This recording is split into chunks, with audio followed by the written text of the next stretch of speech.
Shalom. I want to start by giving all the praises, glory, and honor unto Yahweh Ba'ashem, Yahushai, Ba'ashem, Rauchak Wadash.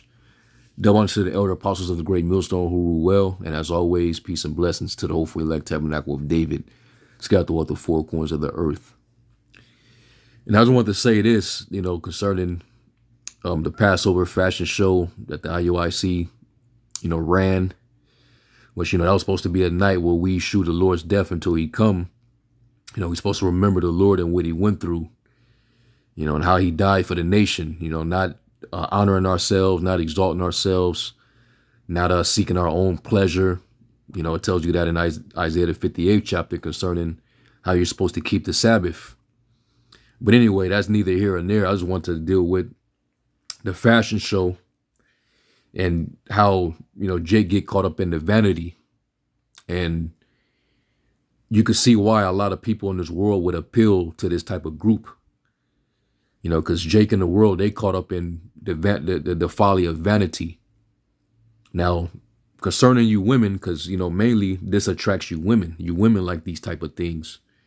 Now, you see the women with the extravagant, costly array, the colorful, garments that they're wearing, with the different color head wraps. Now, there's nothing wrong with, beauty and dressing, with class and dressing with, worth. But there's a reason why the scriptures tell us in Proverbs, the 31st chapter, that favor is deceitful and beauty is vain. But she that fear the Lord shall be praised. So beauty, is good to behold in the flesh. But if that's your only catch, if that's your only value is, you looking the part, that's not what'll have you stand in the eyes of the Lord, man. Okay? Beauty is vain, because even the Lord, when he was calling out those wicked scribes and Pharisees, he said, well, let me go to it real quick. Let's go to Matthew 23. And these were men that were, they was plush, man. They was decked out. They had the fancy garments. They had the borders of their garments enlarged. They had the fringes. They had the phylacteries. So they had they looked the part. They had it, man. So outwardly they appeared beautiful, right? Let's go to Matthew 23. And let's jump down. But what good is that outward beauty if the inward is filled with vanity and wickedness, leaven? All right, Matthew 23 and verse, let me see.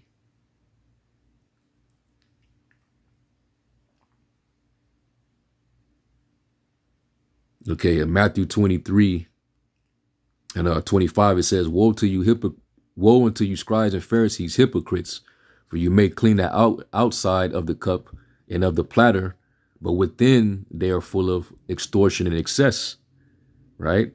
Thou blind Pharisee, clean first that which is within the cup and platter, that the outside of them may be clean also.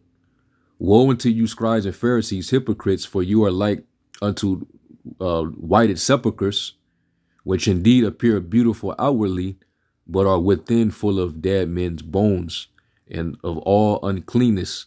Even so ye also outwardly appear righteous unto men, but within you are full of hypocrisy and iniquity. And hey, you just seen Nate, despite, the glorious garments that he got on, all that gold and purple and that royal, extravagant, luxurious, image that he puts on. But this guy just got caught in his hypocrisy and in his lies. He really tried to downplay the lie that he actually spoke and responded with more lying. So his character, which is inwardly, that's called to question. You should be able to look into that man's character and his conduct, man. The hell with the outer shell. That's why it says beauty is vain. So what good is a fashion show where you're trying to, get all this praise and glory for yourself, when we're supposed to be working on building the inner person. Did we not forget it says in Romans 2 that you're a Jew inwardly? Let's get that in Romans 2. And you're breaking laws. Here it is. You wear your fringes, and you get on other people if they don't have their fringes on. But then the fringes is supposed to be a reminder of to keep the commandments, and you just breaking commandments like it's nothing. Getting lineups, lying, bearing false witness. Those fringes are supposed to be there to remind you of the law, to not break them. So you're a hypocrite. So this is why it says what it says. Let's get that in Romans 2. Romans 2 and verse 28. It says, "For he is not a Jew, which is one outwardly, neither is that circumcision which is outward in the flesh. But he is a Jew, which is one inwardly, and circumcision is that of the heart." I mean, you've been transformed in the renewing of your mind. You got rid of all that leaven. All that fat got trimmed out. Now you're honest. You speak the truth with your neighbor. Now you're honest. You're sincere. Okay? And everything you do it heartily unto the Lord and not unto men. You're not doing things with eye service. You're not trying to do things to be seen of men. You're not trying to seek the praise of men. You're doing this out of the sincerity of your heart because you really believe and you fear the Most High. All right, it says, "And circumcision is that of the heart, which is the mind, and in the spirit, and not in the latter, whose praise is not of men, but of the Most High." All the gimmicks, the fashion shows, the design and the image, that's all designed to receive the praise of men. And that's not what we're in this thing for, man. We're not here to receive the praise of men. Even Yahushua said he received not honor from men. But men love they love the praise of men more than praise of the Most High. So that's what they do these things for, man. But it's all vanity, and the same principle applies to you women too. All them women, they was all excited, and they get to advertise, these extravagant, expensive looking garments, to remind you of how they living. Their lifestyle. See, the issue with the church of Laodicea, when you read Revelation, I believe it's the 3rd chapter, where he talks about you have basically he had to get on them because they were lukewarm. All right, and they were lukewarm because they felt like, because of the wealth, the money that they were sitting on, the lifestyle that they live, that they didn't have no need of nothing. They didn't have nothing they needed to grow, work on and grow.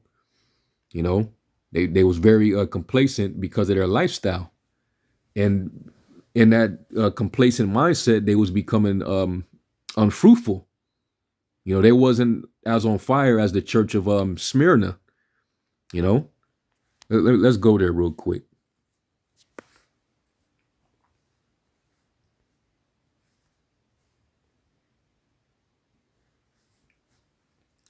And what's interesting is Nate, he refers to us as the bum camp. But when you read the previous chapter, when he's talking to the church of, I believe it was Smyrna, he said, "I know thy poverty and I know thy tribulation and thy poverty, but thou art rich." Because we're what? We're rich in faith. And we're going to receive the kingdom, man. So really, it's a compliment when you refer to us as the bum camp, because really we're rich. You can have all the glitz and glamour and the luxury. You can have all that, but compare those two churches and what the Lord had to say to both of those churches. Compare and contrast what the Lord said. And the bum camp, you'll see that the Lord would have saw that these men, despite that they don't have much, they have enough to get day to day. They know how to be content therewith, but they live day to day to serve the Lord and be diligent and do what's right, man. You looking at them, it doesn't look like they're as diligent, even though they go out there and teach for the most part, But look at their attitude. This is Revelation 3:14. It says, "And the angel of the church of the Laodiceans write, these things saith the Amen, the faithful and true witness, the beginning of the creation of the Most High. I know thy works, that thou art neither cold nor hot. I would thou wert cold or hot. So then, because thou art lukewarm and neither cold nor hot, I will spew thee out of my mouth. Because thou sayest, I am rich," meaning, hey, we got bread. People doing well for themselves. Everybody got businesses that they run, so they able to take care of their families and, drive nice vehicles and own homes and all this other stuff, right? Especially if all those type of people are in one organization, one group, because that's the type of people that organization attracts. So all together as a collective, y'all sitting on some money. It says, "And increased with goods and have need of nothing, and knowest not that thou art wretched and miserable and poor and blind and naked."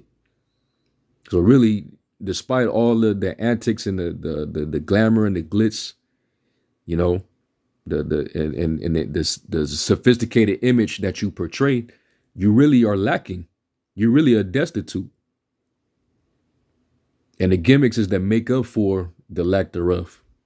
That's just my assessment. I'm speaking as a man. Why the need to do all this extra stuff? We don't need to do any of that, and we get the job done. Okay. It says, "I counsel thee to buy of me gold tried in the fire," right? "That thou mayest be rich." That's how you're gonna be rich. Is going through the fire and whatever faith, because it tells you that he's gonna try your works to see of what sort it is. He's gonna try your faith. Okay. And that's how a man's going to be found more precious than fine gold. It's still being tried, not based on the material wealth that you possess or how beautiful you might look on the outside.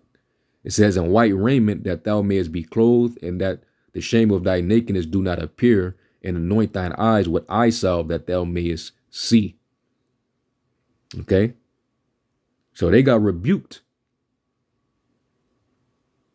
But you compare and contrast to the church of Smyrna, "I know thy works and thy poverty, but thou art rich," man. And they was actually on fire, man. But they didn't have it like the church of Laodicea. You see? So it's just the mindset, the attitude, fashion shows and all that. That's something that you will find amongst people that's that have these kind of characteristics that the Lord was speaking of to the church of Laodicea, who happened to be a church that had money. They was living comfortably. And like I said to you women, all right, we know what the scriptures say about, a woman's attire. Let's get 1 Timothy.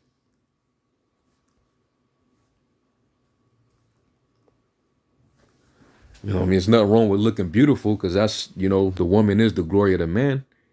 And that's not what we're saying. But, don't let that be the overall value. All right.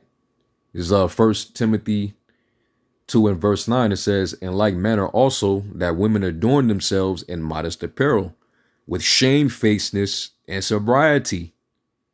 Right. "Not with broided hair or gold or pearls or costly array," or expensive looking clothing, man. Yep. NLT, it says, "And I want women to be modest in their appearance. They should wear decent and appropriate clothing, and not draw attention to themselves by the way they fix their hair, or by wearing gold or pearls or expensive clothes." Doing all that just to get attention. Everybody look at me. Look at what I got on. Your role really is to be in the background and let your works speak for itself, man. What you got to go on and walk around and be on a runway for. That's of the world. That's what these women in the world do. All right. Once you come into the truth, you're not like them women in the world. Okay. Let me continue. Verse 10, it says, but which becometh women professing godliness with good works. All right. And you had examples of that in the scriptures. You know, women that lodged brothers in, that showed hospitality to brothers, sisters that, you know, gave alms and helped out, you know, people that were in need. You know, they washed the feet of the servants. You know, you had women that did different things, man. They did very great things. All right. And those women are back today, you know, and the sisters, you know, they're around, you know, and that's what counts, not you looking the part. All right. Because beauty is vain as it is written, man. Let me see. NLT, it says, for women who claim to be devoted to the Most High should make themselves attractive by the good things they do. All right. Not just by, you know, what you got on, because you can put on a big ass head wrap. All right. And style it. And put a garment together to match, you know, with all type of, you know, jewelry, and it ain't about that, man. Man, the same thing with the men. It ain't about how extravagant your garment look and you got fringes on every pocket. You know what I'm saying? Like that makes you more righteous. But still got your head lined up. You ain't even using the fringes for what it's really intended for. It's a fashion statement. You see? So dudes, they worrying about the outside of the cup. They ain't thinking about what's literally in that cup, man. Okay? And it's all vanity. Let's get another one. This for the women. 1 Peter 3. Let me get it in the NLT real quick.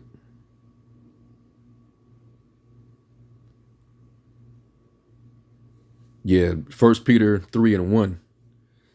In the NLT, it says, in the same way, you wives must accept the authority of your husbands. Then, even if some refuse to obey the good news, your godly lives will speak to them without any words. They will be won over by observing your pure and reverent lives. You know, in other words, like it says in the letter to the church of Corinth, you know, who knows that, you know, if a woman could basically an unbelieving husband can be sanctified by the believing wife. You know, this is kind of going into that, right? Because he might not be a believer, but he see how you all of a sudden, you know, you change your ways, you know, your lifestyle, your conduct, and he sees that there's a benefit to it. He gonna look into what motivated you to carry yourself in that manner. You know, and before you know it, he can be converted. It says, don't be concerned about the outward beauty of fancy hairstyles, expensive jewelry, or beautiful clothes. That kind of stuff really don't matter. All right. Hey, the Lord gonna beautify us, man. When the Lord changes us, man, all the shit that we wore on this side, man, that's gonna be burnt up. You know, just a lot of the clothes that we do got on this side is mixed fabric. You know what I mean? So, I mean, the Lord's gonna change us, man. He gonna put us in beautiful array. All right. And it's gonna be out of this world. We're gonna look like gods and goddesses, man. Straight up. So right now, that type of stuff shouldn't even be a factor, man. It's all vanity. It says you should clothe yourselves instead with the beauty that comes from within, the unfading beauty of a gentle and quiet spirit, which is so precious to the Most High. And with all them women over there at IUIC, I already know it's got to be women over there just, you know, doing the most. You know, the stuff that he was revealing, that damn sure some of them women, they damn sure don't have that characteristic.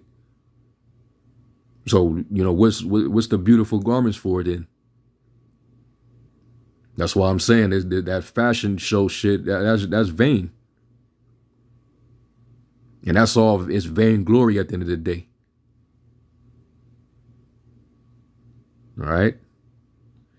And hey, if John the Baptist, if he was on the scene and he wore what he wore back 2,000 years ago when he was on the scene, when he was living in the wilderness by himself, if he was to come to y'all Passover, I'm sure y'all would have probably shunned him just for appearing the way he appeared.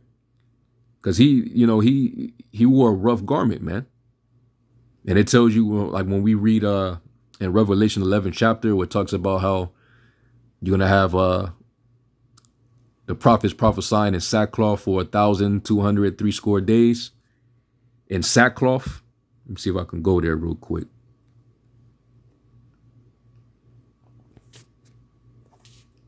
Yeah, Revelation 11 verse 3, it says, "And I will give power unto my 2 witnesses, and they shall prophesy 1,200 days, clothed in sackcloth." Right? Now, when you look up sackcloth, it's from the Greek word sackos.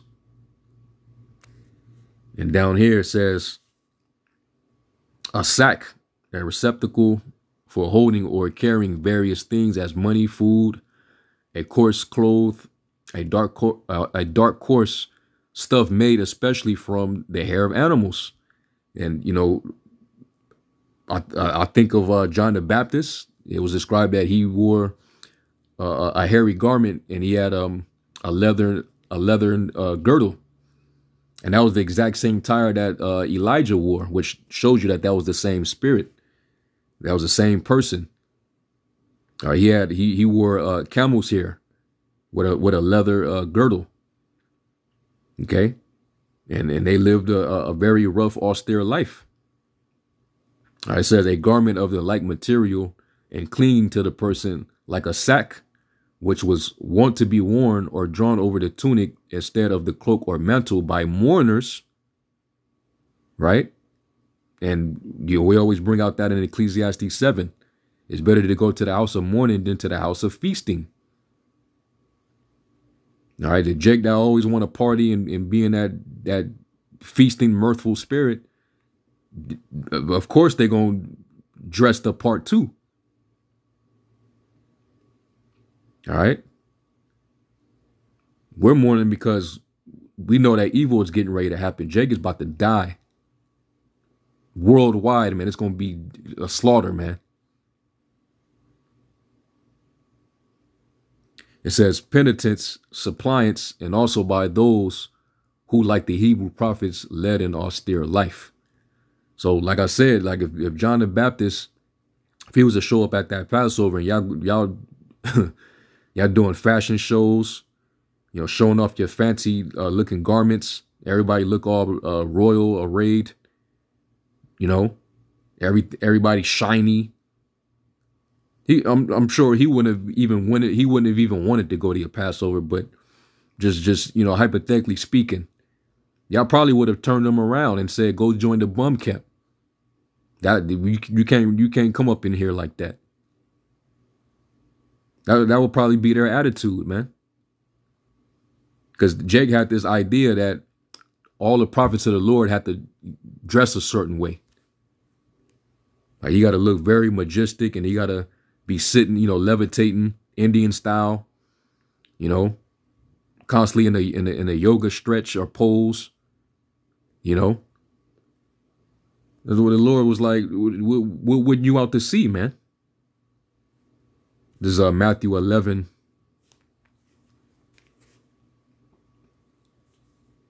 Yeah, Matthew 11. This is after John's disciples came to Yahushua. Matthew 11:7, it says, "And as they departed, Yahushua began to say unto the multitudes concerning John, what went you out into the wilderness to see? A reed shaken with the wind? But what went you out for to see? A man clothed in soft raiment? Behold, they that wear soft clothing are in the king's houses." You know, speaking about his appearance. If you was wearing the expensive, luxurious shit, you definitely you at the palace, man. You're not going to be living in the wilderness. So if John came out of the wilderness or off the streets or something like that, and he tried to come to their Passover, they be like, "Get your ass from over here. Go join the bum camp." You know. Let me see what this say in the other translation. NLT, it says, or were you expecting to see a man dressed in expensive clothes? No, people with expensive clothes live in palaces. Exactly. NIV, if not, what did you go out to see? A man dressed in fine clothes? No, those who wear fine clothes are in the king's palaces. And you know, with Jake, you know, they'll definitely show partiality too. You know, like it tells you that in James about showing partiality. You know, Jake had that respect of persons demon where, you know, if you look like you got class, you look like you a man of status and you got money, they're going to have a high level, more of a high level respect for you. And they're going to listen to everything that you say, which is why that's why when Nate say some bullshit, his followers eat it up. You know, they eat it up, but we see right through the bullshit. But they're willing to even if they do see it, they're willing to throw it off because of the respective person they have for Nate. Because they extol it to whatever he say, extol it to the clouds. But you know, if the bum camp says it, you know, that's to be written off. Because the poor man's wisdom is despised. James 2:1, it says, "My brethren, have not faith of the Lord Yahushua HaMashiach, the Lord of glory, with respect of persons. For if there come unto your assembly a man with a gold ring and goodly apparel, and there come in also a poor man in vile raiment, and you have respect to him that weareth the gay clothing, and say unto him, Sit thou here in a good place, and say to the poor, Stand thou there, or sit here under my footstool. Are you then partial in yourselves, and are become judges of evil thoughts? Hearken, my beloved brethren, have not the Most High chosen the poor of this world rich in faith, and heirs of the kingdom which he hath promised to them that love him?" Come on, man. And that in that attitude, you can see that even in the truth. You know? But all we do is we speak the truth. And people hate us. And they like to refer to us as the bum camp because we don't dress royal like they do. We don't dress like we're already in the kingdom already. Let me read this in the NLT. It says, "My dear brothers and sisters, how can you claim to have faith in our glorious Lord Yahushua Mashiach if you favor some people over others? For example, suppose someone come into your meeting or a feast or whatever, dressed in fancy clothes and expensive jewelry, and another comes in who is poor and dressed in dirty clothes. If you give special attention and a good seat to the rich person, but you say to the poor one, you can stand over there or else sit on the floor, well, doesn't this discrimination show that your judgments are guided by evil motives? Listen to me, dear brothers and sisters. Hasn't the Most High chosen the poor in this world to be rich in faith? Aren't they the ones who will inherit the kingdom he promised to those who love him?" See? So, hey, you can call us, you know, bums or whatever, but hey, our hope is we get to inherit the kingdom. The meek shall inherit the earth. Okay? And the Lord, he likes the underdogs anyway. Okay? Because it's much more harder for a rich man to enter into the kingdom. So all this stuff, man, trying to maintain that image is really only harmful at the end of the day. All right? All this self-exaltation and self-glorying is not good. And then you did this on a very solemn, important night where we commemorate our Lord. Remembering his sacrifice, man. And you made it about a night about yourself. So, hey, you know, We all got to give an account though, man.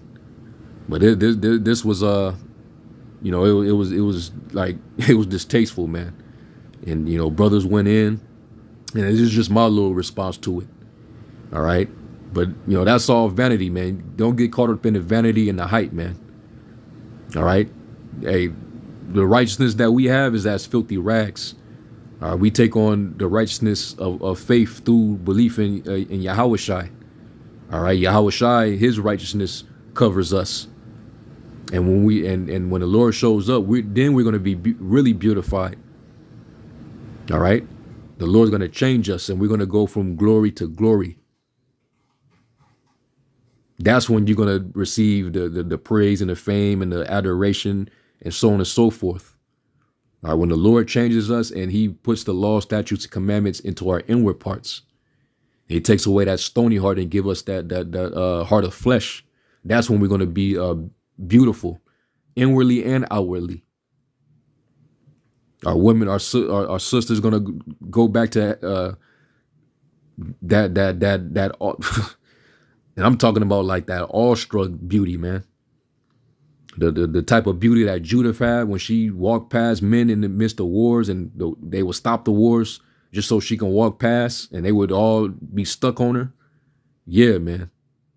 You're gonna get that hair down back to the back of your knees. You know, that's when you really gonna be beautiful, man. And you're gonna be beautiful inwardly. All right. So anyway, I just want to say that. Call Lord Yahweh Shai Shalom.